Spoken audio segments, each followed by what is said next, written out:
Indian রেলওয়ের পক্ষ থেকে 2024 সালে এএলপির নতুন ভ্যাকেন্সি বের করা হয়ে গেছে। তার অনলাইন আবেদন শুরু হয়ে গেছে।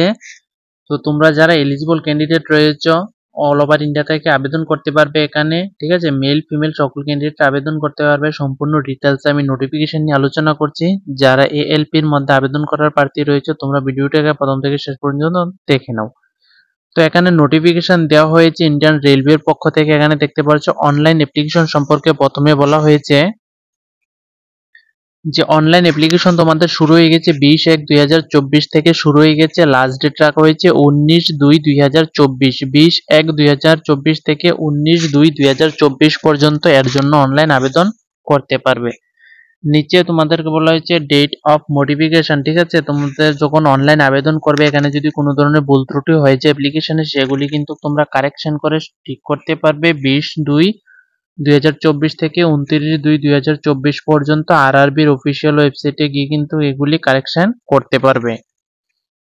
সম্পূর্ণ ডিটেলসে তোমাদের আমি বলছি। এখানে পোস্টগুলি আমি বলেছি এএলপি অর্থাৎ অ্যাসিস্ট্যান্ট লোকো পাইলট ভ্যাকেন্সি, এই পদে নেওয়া হবে। পে স্কেল দেওয়া হবে লেভেল 2 হিসাবে 19,900 টাকা থেকে কিন্তু বেসিক তোমাদের শুরু হয়ে যাবে। মেডিকেল স্ট্যান্ডার্ড বলা হয়েছে A1 প্রয়োজন পড়বে।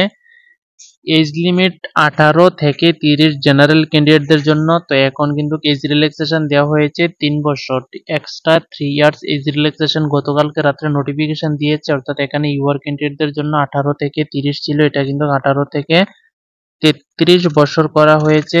তার সাথে টোটাল যে ভ্যাকেন্সি এখানে দেখো রাখা হয়েছে সেটা হচ্ছে 5,696টি ভ্যাকেন্সি অল ওভার ইন্ডিয়ার জন্য। এখানে আরআরবি ওয়াইজ ভ্যাকেন্সি তোমাদের ডিভাইডেড করা হয়। আরআরবি, ঠিক আছে, আরআরবির যে জোনাল রয়েছে সেই জোনাল সেগুলি নিচে আমি দেখাবো। এখানে কিন্তু স্টেট ওয়াইজ ভ্যাকেন্সি থাকে না, এখানে জোন ওয়াইজ ভ্যাকেন্সি থাকে।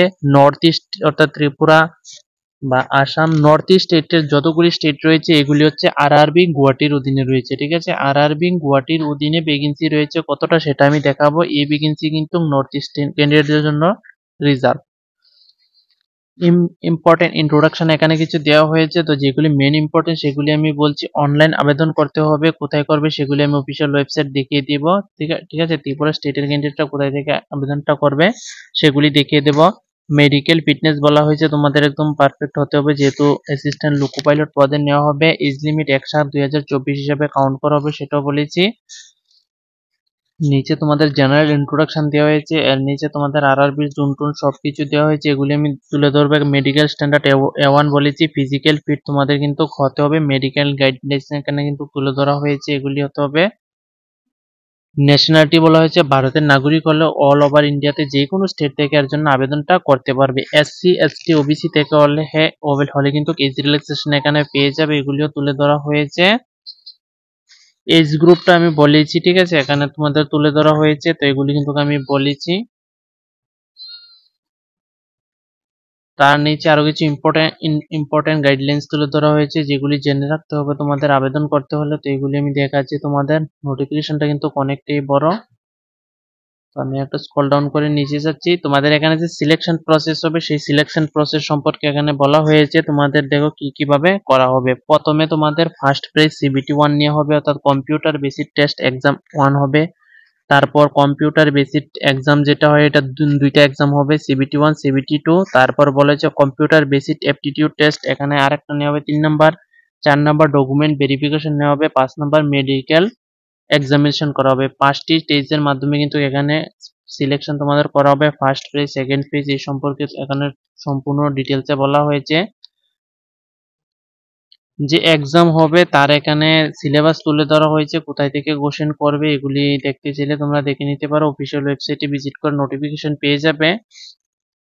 এডুকেশন কোয়ালিফিকেশন এখানে চাওয়া হচ্ছে মাধ্যমিক পাস। মাধ্যমিক পাসের সাথে তোমাদের আইটিআই কিন্তু মাস্ট এখানে প্রয়োজন পড়বে, ঠিক আছে। মাধ্যমিক পাসের সাথে আইটিআই এখানে প্রয়োজন লাভ করবে, ঠিক আছে। আইটিআই সার্টিফিকেট থাকতে হবে। দেখো এখানে যারা নর্থ ইস্ট থেকে আবেদন করবে এখানে দেখো গুয়াহাটি রয়েছে। এখানে এই গুয়াহাটির অফিসিয়াল ওয়েবসাইটে তোমাদের ইন্ডিয়ান রেলওয়ের যে গুয়াহাটির জোন রয়েছে এখানে অফিসিয়াল ওয়েবসাইটে কিন্তু যেতে হবে, ঠিক আছে। এখানে দেওয়া হয়েছে এই অফিসিয়াল ওয়েবসাইটে গিয়ে কিন্তু গুয়াহাটির জোন থেকে আবেদনটা করতে হবে। তো তোমাদের সম্পূর্ণ ডিটেলসে আমি কিন্তু এই রিক্রুটমেন্ট সম্পর্কে বলে দিয়েছি, ঠিক আছে। তো এই রিক্রুটমেন্ট সম্পর্কে যদি আর কোনো কোয়েরি তোমাদের জানার থাকে সেগুলি নিয়ে আলোচনা তোমরা কমেন্ট করবে, আমি তোমাদেরকে রিপ্লাই করবো। এখানে এডুকেশন কোয়ালিফিকেশন দেওয়া হয়েছে, এগুলি কিন্তু আমি বলেছি মাধ্যমিক পাশের সাথে সাথে তোমাদের কিন্তু আইটিআই প্রয়োজন পড়বে।